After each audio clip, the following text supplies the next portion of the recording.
I'd like to introduce you to a friend of mine. She's a very good friend. Her name is Gracie.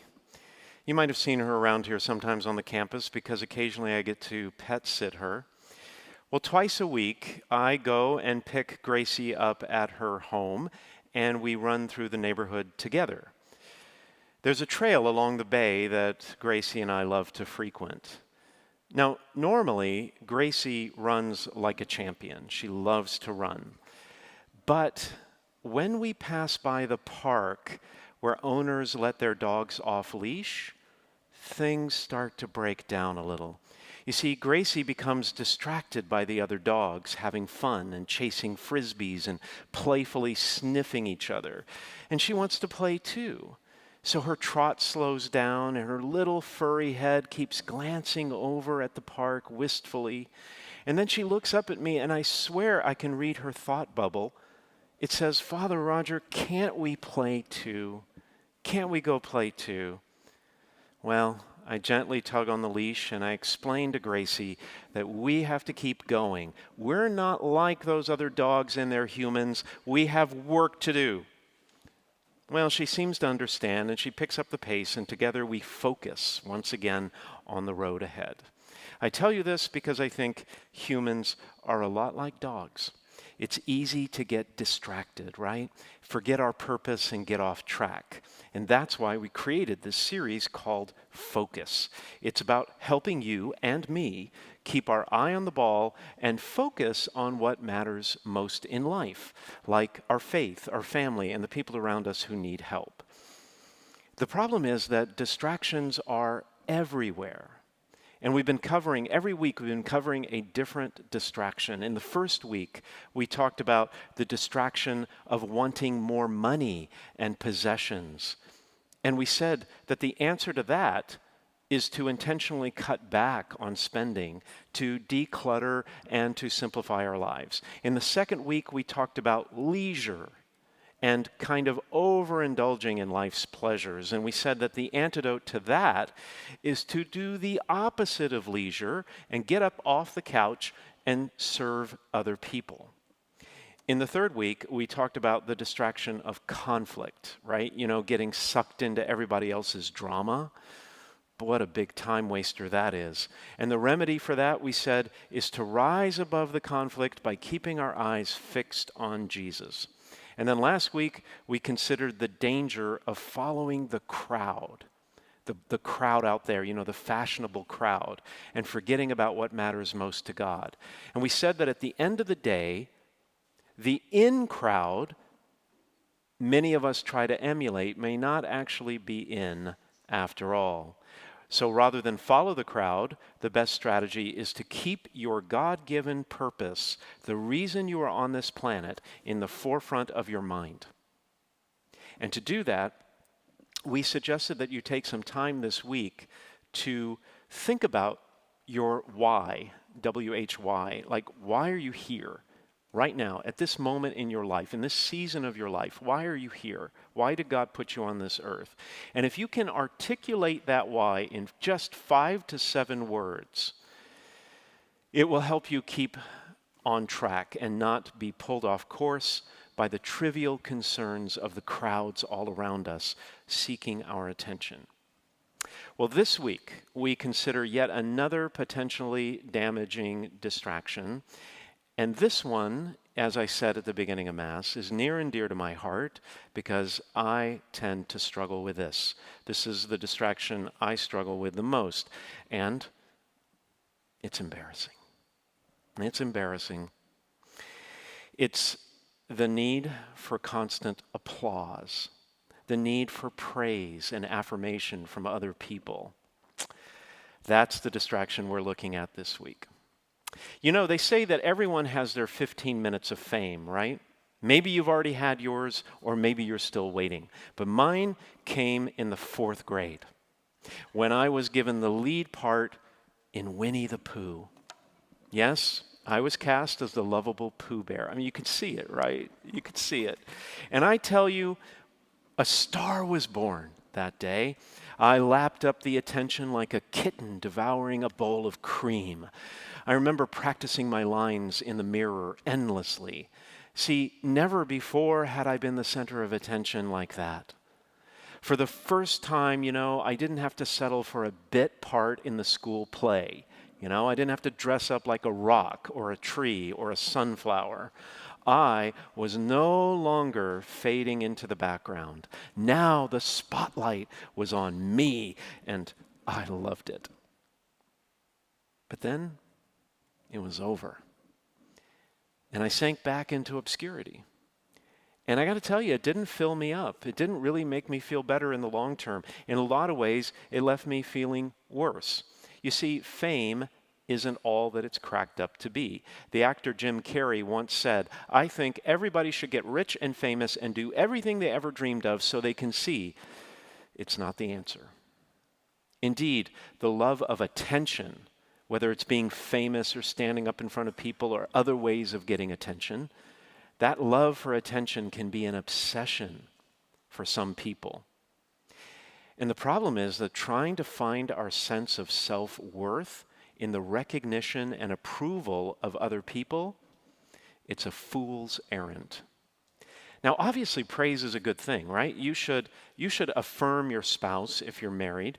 And guys, get that girl a card or something, and write something positive. She will just melt. She'll be putty in your hands, I'll tell you. It's one of the 5 love languages. And when your kids do something good, praise them, right? Praise is a good thing. At the right time and in the proper dose, praise can motivate us to achieve more, because what gets rewarded gets repeated. But always seeking praise can be a problem. It can cause you to lose focus. And to keep the applause coming, you might compromise your values or spend time on inconsequential things or become someone you're not. The desire for fame or applause or praise, it's nearly universal. According to one study, the most frequently listed life goal of children between the ages of 8 and 12, this is their life goal, is to be famous, to have thousands of followers on social media or go viral on TikTok or YouTube. It's nearly every tween's dream. But lest you think we're just picking on kids, another study found similar results for adults. Over half of survey respondents in a University of Michigan study admitted daydreaming about being famous. And the number one reason, this is the saddest part, the number one reason people daydreamed about being famous is the desire to be valued. There's a lot of people out there who don't feel valued. Now, as I said, personally, I've struggled with this distraction almost my whole life, probably ever since that Winnie the Pooh moment. At 16, I remember thinking I wanted to become a doctor, right? That's a great goal, to become a doctor. And I also dreamed of maybe making some amazing medical discovery that would cure some, terrible disease, which is also a good thing. But if I'm being honest about it, I wasn't just daydreaming about that. I was daydreaming about it because of all the attention I would get if I could do that. And even as a law student at the University of Chicago, I dreamed of one day winning the biggest cases, being on the front page of the Wall Street Journal, having won the case of the century.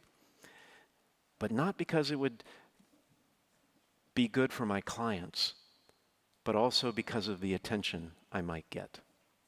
And I'm ashamed of this, and I hate to tell you, but even in my early days as a priest, I wanted to be included in every meeting, participate in every ministry, and be consulted in every decision. So much so that I earned the nickname among my friends, Father Very Important, because I wanted to be important. I needed to feel important. Of course, now that I'm a pastor, I am included in every decision and meeting and ministry, and I can tell you that was a huge wake-up call, because now I just pray that someone else will make the decisions and I can go somewhere and find peace and quiet for a change. I went from being Father Very Important to Father, please help me escape. Even today, I will be honest, even today, I still struggle with this distraction sometimes. For example, every week, I look at the number of people watching us on YouTube. Hello, YouTube people. If you're watching, we love you very much. And if the number of viewers is high, I feel great. If it's not so high or as high as last week, I feel dejected. By the way, if you are watching from home and you want to lift my spirits a little bit, go ahead and push that big red button on the YouTube page that says subscribe. See, I can't help myself even in the middle of my own homily on not seeking attention and affirmation. It's bad, and maybe some of you have, if you're being honest, some of you struggle with this a little bit too. But fortunately, the gospel passage today has a solution for this problem. So let's go over that story. In the story, Jesus went to dine at the home of one of the leading Pharisees. That's a clue right there as to what's coming up. First of all, the Pharisees were a sect of religious leaders in Jesus' day, and they were very well regarded. Very well regarded. And now Jesus is going to the home of one of the leading Pharisees. So you can tell this is going to be a very important event. All the glitterati are going to be there. Dinner parties in that culture, indeed, were important affairs. You may have heard of Greek symposiums. These were highly structured gatherings in ancient Greece. And so the dinner parties in the Jewish tradition were sort of modeled after those symposiums. Where you sat was all important because it reflected your status in the world. And because of that, guests would constantly jockey for position because they didn't know who else was coming, right? They didn't have those RSVP lists. They didn't have those invites where you can see who else is coming. So they thought, maybe I'm the most important person here. So they would take the seat of honor. They would always try to elevate their social position. So much so that Jesus noticed how they were choosing the places of honor at the table. In fact, the guests' attention-seeking behavior was so obvious that Jesus just had to say something about it. And here's what he said. He said, when you're invited to a dinner party, a wedding banquet, whatever, don't recline at table. Now, let me stop there. You may wonder, what does that mean, recline at table? You see, in his day, you didn't have a dining room table and chairs like we do.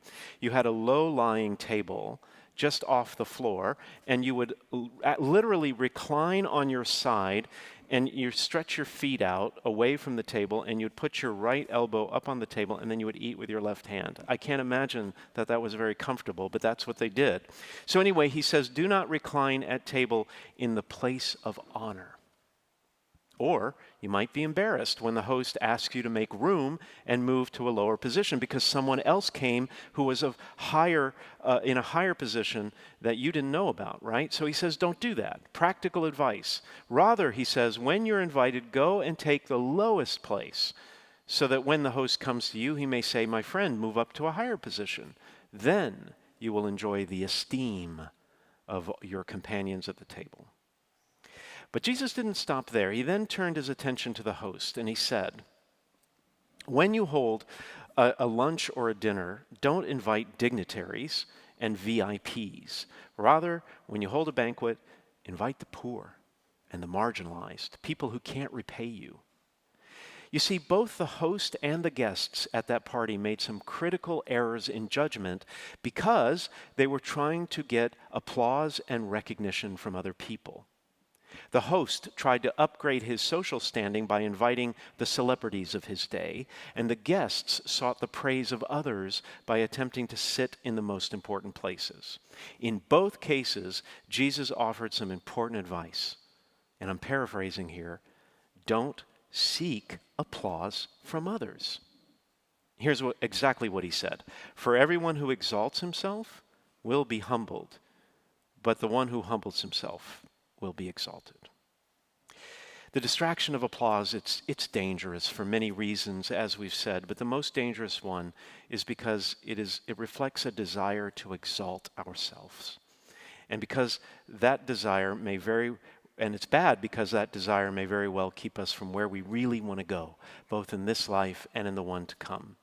So, what's the solution to this distraction of applause? Well, Jesus says it right there in the gospel passage.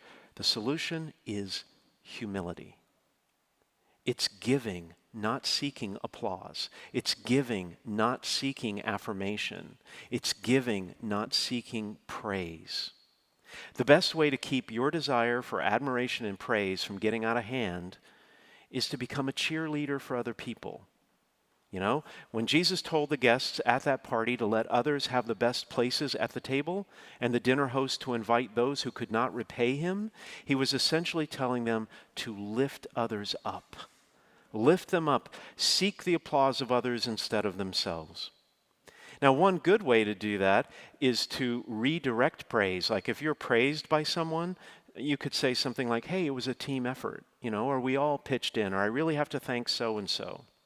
As the first reading says, conduct your affairs with humility, and you will be loved more than a giver of gifts.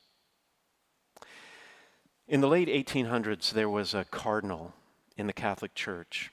You've probably never heard of him. I hadn't either. His name was Raphael Mary del Val. But he wrote a prayer about humility that ironically has become famous. And for a cardinal, you got to put yourselves in the shoes of a cardinal, right? A cardinal or a bishop or an archbishop, wherever they go, whenever they walk into a room, people revere them, they applaud them, or they tell them how great they are, even if they don't really think so. And so for him to write a prayer about humility is obviously remarkable in itself. Now, it's an intense prayer, but it's something I think you'll remember it. And so what I'd like to do is pray part of it with you today, right now. So you could either close your eyes or just, kind of meditate with me and pray along with me.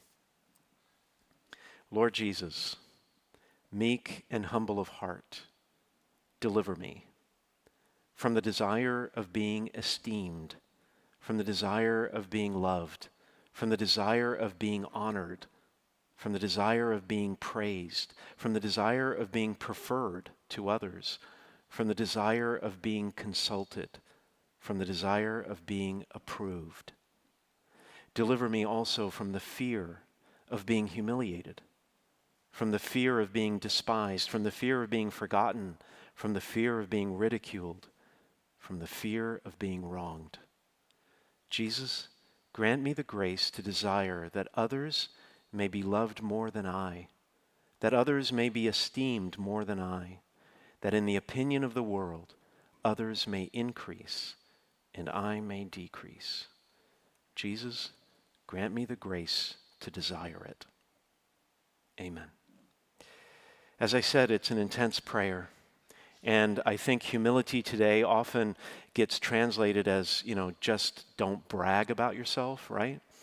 We all think we're humble, right? I mean, I think I'm the most humble person I know, to be honest with you.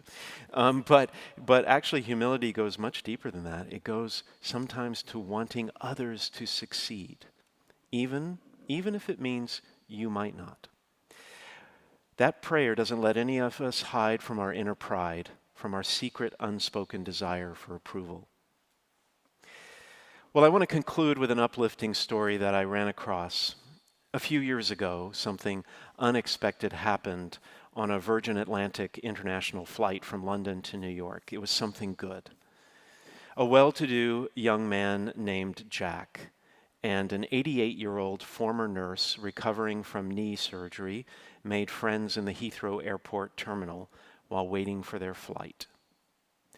When they boarded, Violet took her economy seat in the last row of the enormous aircraft. Jack, on the other hand, had first-class tickets. But then came the unimaginable.